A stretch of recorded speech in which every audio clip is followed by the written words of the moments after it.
Welcome to Pick My Brain. My name is Eric Brewer with Integrity First Home Buyers.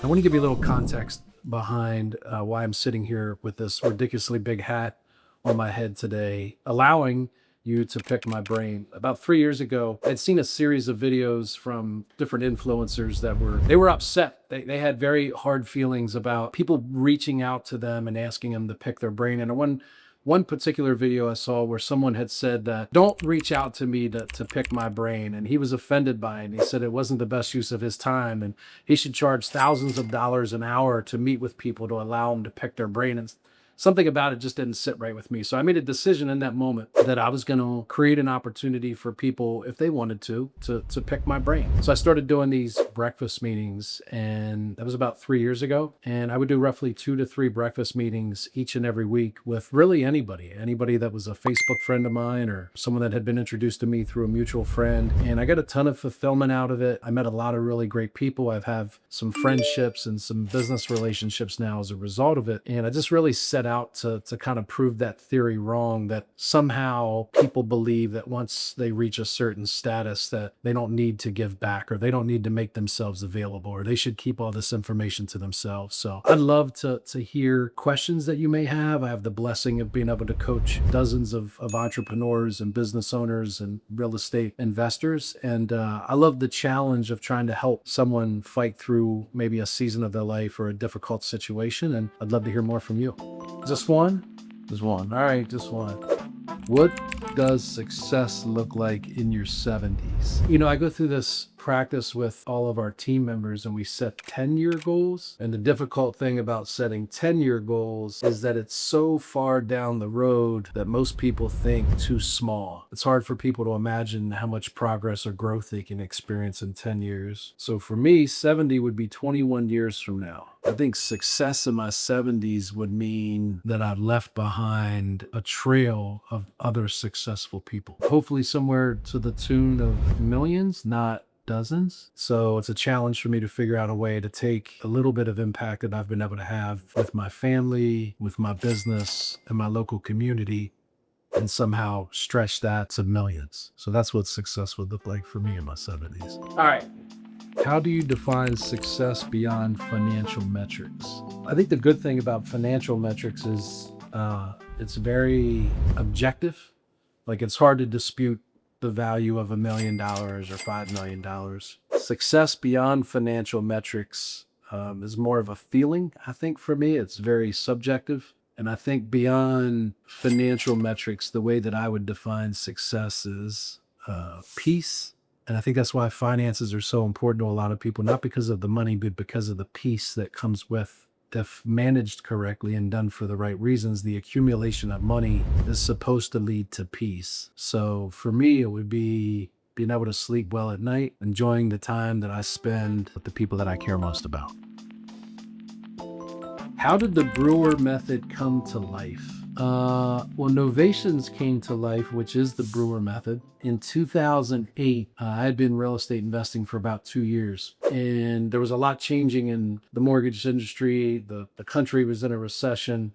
I mean, it was literally the worst financial crisis of our time. And specifically in real estate, I was impacted because 99% of all new home buyers were using FHA financing.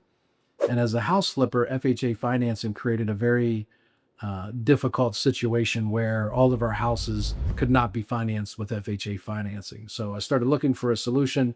Me and my attorney came across novation contract law, and I just started to tweak it and apply it, and found that it was a really, really good innovation for that time that helped us circumvent FHA seasoning for flip properties. And then the Brewer method was born. The first time I ever shared this with anybody was around 2019. And I was at a mastermind, and I taught this to the mastermind group, and I got flooded by about 200 people in the hallway asking me questions and how to do it, and can I send them the paperwork. And one of those people, a gentleman by the name of Steve Trang, has a really, really big podcast called Real Estate Disruptors. And he's like, you got to teach this. You can't give this away for free. And he's like, you can't call it novations. Nobody gives a piss about what that word is or what it means, and nobody know what it is. You got to give it a catchy name. So his catchy name was the Brewer Method, and we spent about I don't know, maybe a week or two putting together a bunch of videos and documents. And 2 or 3 months later, we started selling it and sold and taught about 200 real estate investors how to do novations in the first year. So that's the history of the Brewer Method. Yeah, combo question right there. 3 in 1. Who are you when you're not working? I would tell you I've worked really hard to become the same guy. There was a podcast I was on 5, 6 years ago, and the guy said, "Hey man, how do you turn it off?" I said, "What do you mean?"